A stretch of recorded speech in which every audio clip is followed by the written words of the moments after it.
Alright guys, I want to thank y'all and gals. I want to thank all of y'all. We hit 1,000 subscribers a week ago, and so someone suggested I do this video uh, kind of in celebration of it, and so we're going to try it today. We're going to make my grandmother's recipe for homemade chicken and dumplings. So uh, I've already cooked my chicken. We had a whole chicken. I think it was a roasted chicken, and I've done cooked that, deboned it, put it back into the pot with the broth that it was cooked in, and I've got it on the stove heating up now. And to that pot, I've also added 1 stick of butter. So I'm letting that heat up, but right now I'm going to make up my dough to make the dumplings with, and I'll show you how we do that. So let me get switched around here and we'll get back at it. Okay, I've got probably about 3 cups of sifted flour in here. When you sift it, it'll actually be more in volume because it's had more air worked into it. But normally I would use buttermilk, but today I need to use this milk up, so I'm going to go ahead and use just regular old sweet milk. But in this we've got I don't know, probably 1/3 of a cup of coconut oil, something like that. And this is just a basic old-timey biscuit recipe where you mix it up with your hands and you roll out the biscuits in your hand, in the palm of your hand. You don't roll it out and cut it. These is just the old-timey biscuit recipe. But make you a little well in here, and if you know how to do this, you can skip through to this part and you can go on down to where we actually do the dumplings. But I thought I would show this just in case there's people that don't know how to do this and would like to learn. I'm gonna say something. Making biscuits is an art, and you will not get it right on your first try. And yes, I do know how to make biscuits. Some people like them, some people may not. It depends on what your taste is and how you like your bread. Me, I don't like a biscuit to weigh 10 pounds. And you can over knead it and they will be heavy, and you can put too much shortening to them. And I'm gonna be honest with you, my grandmother would actually, she would use buttermilk, but that was not all. She would also incorporate water into her biscuits, and I've heard that comes from the Great Depression, that people would actually stretch their flour or their butter or their lard or whatever else they had, their milk and stuff, to stretch it out. They would use water, and so that's understandable.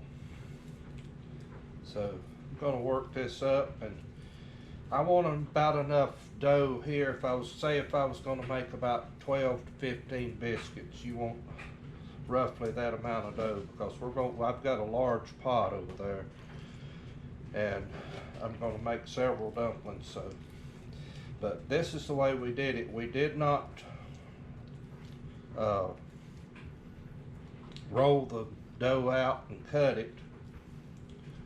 We just pinched it off and dropped it into the pot. So, but I'll show you how we do that here in just a few minutes, and I'll get this done and we'll get right on to it. But you don't have to use coconut oil. You can use butter, you can use lard. I'm not a big fan of Crisco anymore, and I'm not a big fan of margarine, because all that's fake junk. And we've got, our society today is scared to death to eat anything anymore that's real. We're scared of salt, we're scared of lard, we're scared of butter, and all those things, folks, if you eat it in moderation, is not going to hurt you. As a matter of fact, you need some of that in your diet. And but that's this time we're living in. I could preach a sermon on that if I wanted to, because we're slowly being introduced to this fake food and lab raised meat and no telling what and all else. And we've got politicians today that's wanting to do away with the cattle industry, and there's no telling what and all else we'll be facing in the days ahead. Okay, now I've got this worked up, and now what we're going to do is knead this just a little bit. So let me wash my hands and I'll be right back. Okay, now ordinarily you don't need this a whole lot if you're making biscuits, but if I'm making dumplings, I like to knead it just a little bit extra, because you're going to need that. The dough will need to be a little stiffer when you're making dumplings. So, and it's a simple process. Just go from underneath and turn the dough in like that. Real simple. I don't know if the camera, but I'm just pulling from the bottom, pushing to the center. And I want this just about used all that flour in it. So, and it's not a bad idea to have a little flour handy while we're doing this, because it'll come in handy. You'll see here in a minute. So, all right, we're going to move over to the stove. I need to check, see how hot my water is, and we'll pick it up then.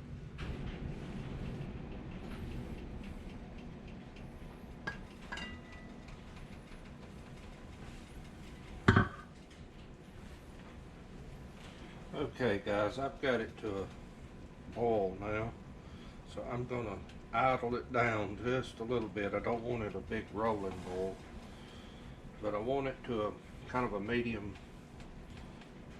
boil to a simmer.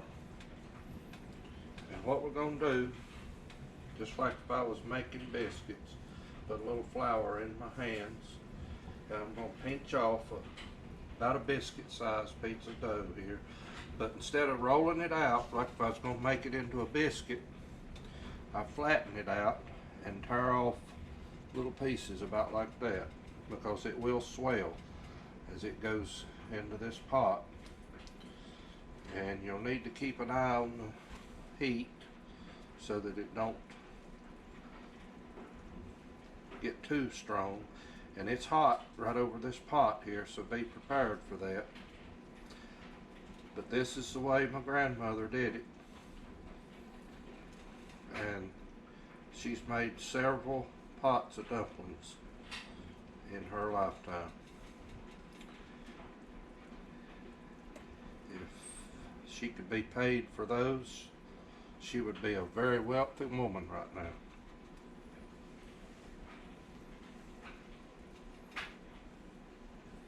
Well, you can see them right there, how they're beginning to fluff up.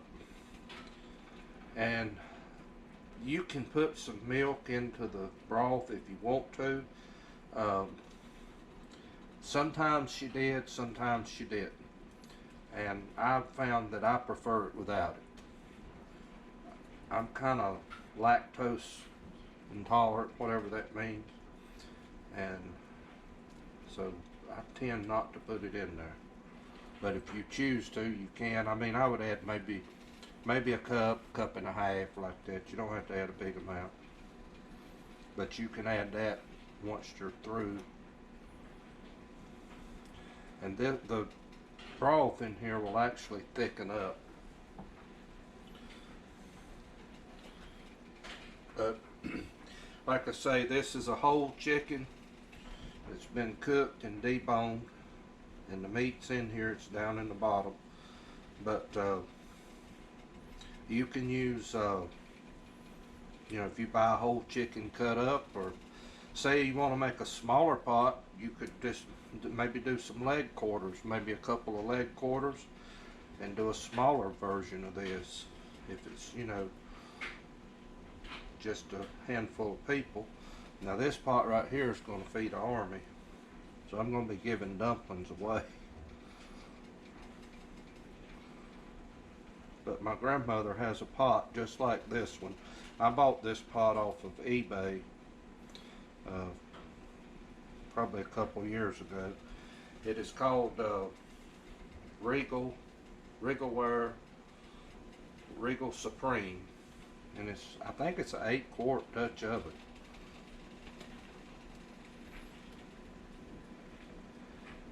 And we've had this pot, and my grandmother would make a pot at Christmas time. Had a pretty good sized family, and both of them would get cleaned out. So, and what I'll do after I get this is about 4 biscuits that I've put in here. I'll show you another tip, and you've got to be careful with this. I hope you can see what I'm doing.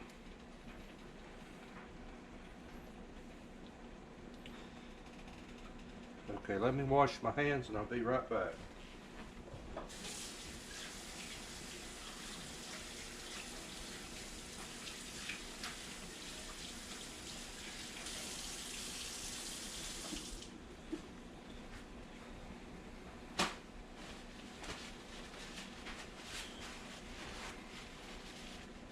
I can't do nothing without getting flour all over the place. Alright, this is not for stirring, okay? But there is a tip to this, or secret to this. All I'm doing, you push the dumplings down. That's all. You stir it, you'll make a living mess out of it. I mean a genuine, you won't have no dumplings. You'll break them all to pieces. That's all you're doing. You're just pushing the dumplings down, and that's really all you need to do. Okay. Now, let me get geared back up here.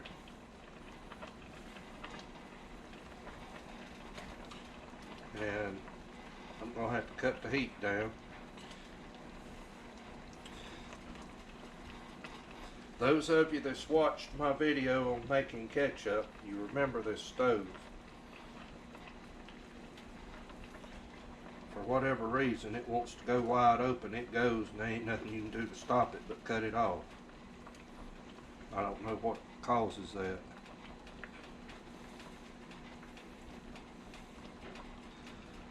But anyway, this is what I'm going to be doing for the next probably 5 minutes or so. And when you put them out, just kind of scatter them across the pot.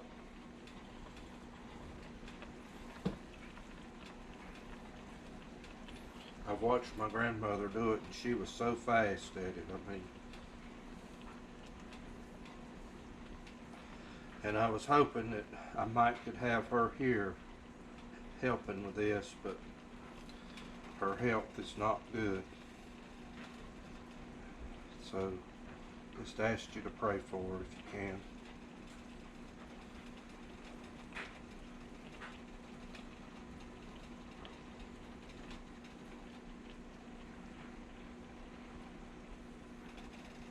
But this will be our Sunday lunch. We call it dinner here.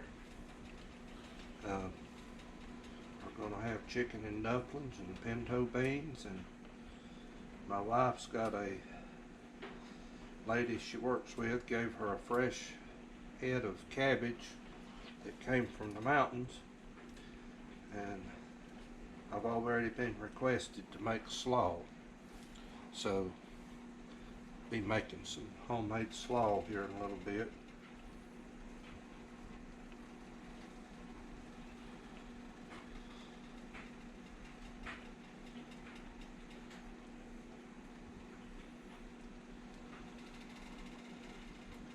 I was hoping I could maybe pick a mess of greens this evening, but I didn't really get time to. I was busy wanting to get back here and get ready and get started on this. But we've got a lot done. We've got a lot accomplished today.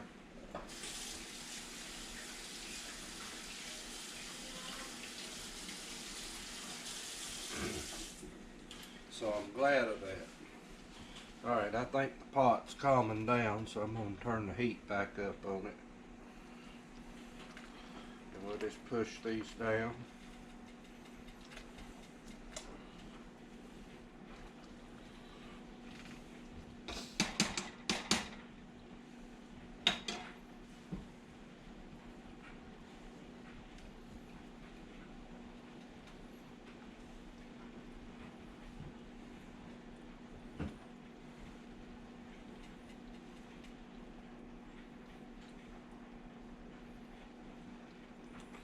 And I'm just, like I say, I'm just tearing off little small pieces because they will swell up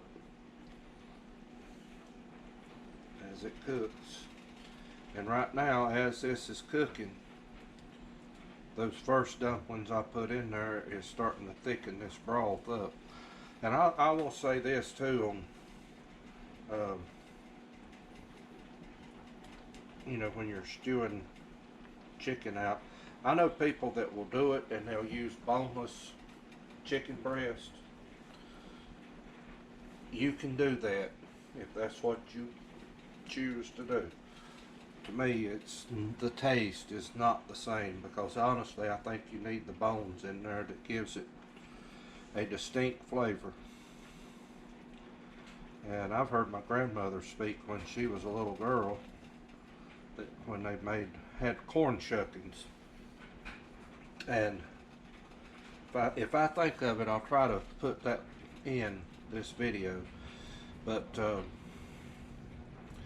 she said that she's seen the women back then, they would have a little small cast iron pot out over an open fire, and they just put the chicken in, cooked it whole, and they did not bother to take it out and debone it.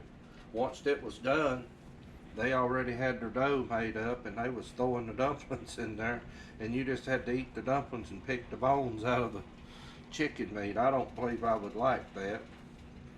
I think I would rather do it this way so you don't have to worry about that.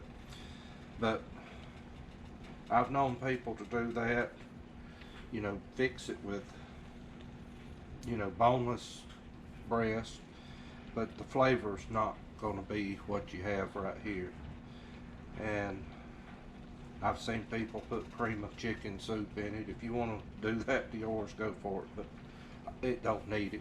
That's just putting junk in it in my book.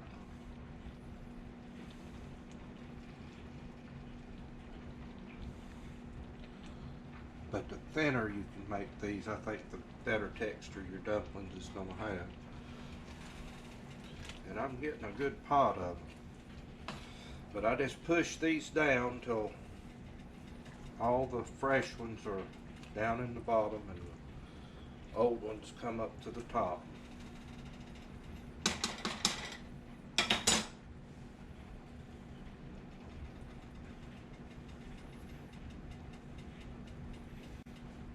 And I've seen some people's dumplings that would actually, they would be yellow. And I think some of that came from the fact that they used plain flour and they mixed their own self-rising flour. They mixed their own baking soda and baking powder in, because it will tend to turn your bread yellow, a yellow color. And but they were good. I mean, I've eaten them, yellow dumplings.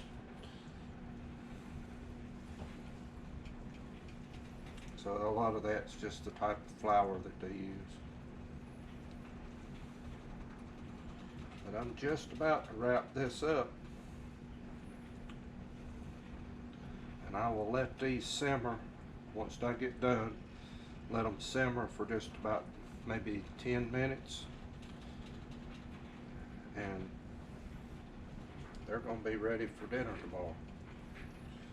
And here in the South, when we cook Sunday dinner, when I say dinner, I'm talking about as soon as church lets out, 12:30, whatever. As soon as you can get home, that's dinner time. Now we eat supper at 6. But anyway, we like to do a lot of our stuff a day ahead of time, so we're not so rushed on Sunday morning trying to get dinner made and get dressed and whatnot. So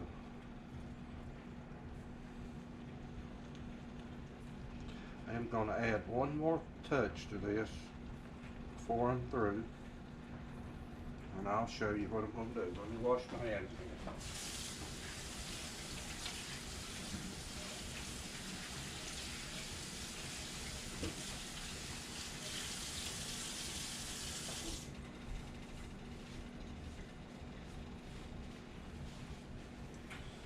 Folks, if you had this with some, like the pintos I have over there, and some fresh greens, mustard greens or turnip greens, and maybe a persimmon pudding or a pumpkin pie, you can't go wrong. Alright, I like to take fresh ground black pepper and put that over. I think this gives it a much better flavor. This is good on fried chicken too. Oh yeah, I can smell that pepper now.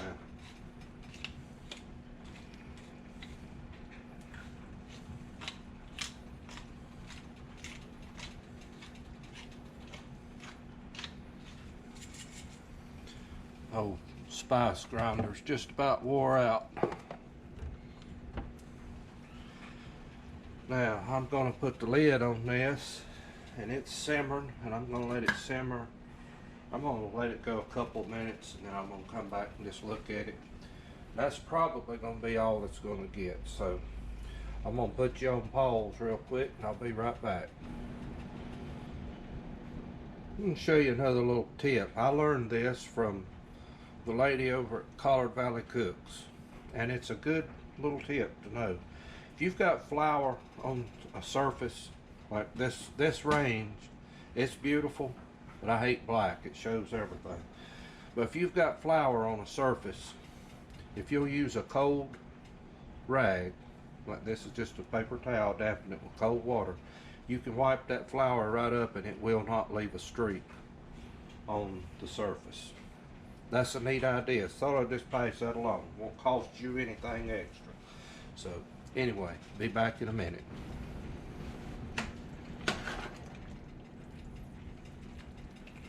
Okay guys, I'm going to stop right here, and I'll let it go about 3 to 4 minutes at the medium boil. You don't want it hard boil, and I'm going to stop. But you want to be careful. You don't want to stir these things. You just want to put them down, push them down. That's all you do, because you'll lose your dumplings if you stir them. Believe me. And so that's it, and we'll let this cool down, and we'll refrigerate it overnight, and then in the morning before we leave to go to church, we'll take it out, and I'll just leave it out and let it kind of come to room temperature till we get home from church, and then we'll be ready to warm it up and go. So I hope you've learned something here. I wished I could share this with you. There's plenty to go around, and these are real good in the winter time on a cold day. Right now, I don't know, we're back up in the low 80s today, and here it is. It's the 23rd of October, 24th of October, and so it's warm. Indian summer is what we call this. So anyway, I'm going to get off of here. I hope y'all have a great day. I hope you've enjoyed this. Thank you for watching my videos. And if you're not a subscriber, please subscribe. And don't forget, hit that like button if you like this content. Anyway, y'all have a great day, and thank you from Little NC Farmer.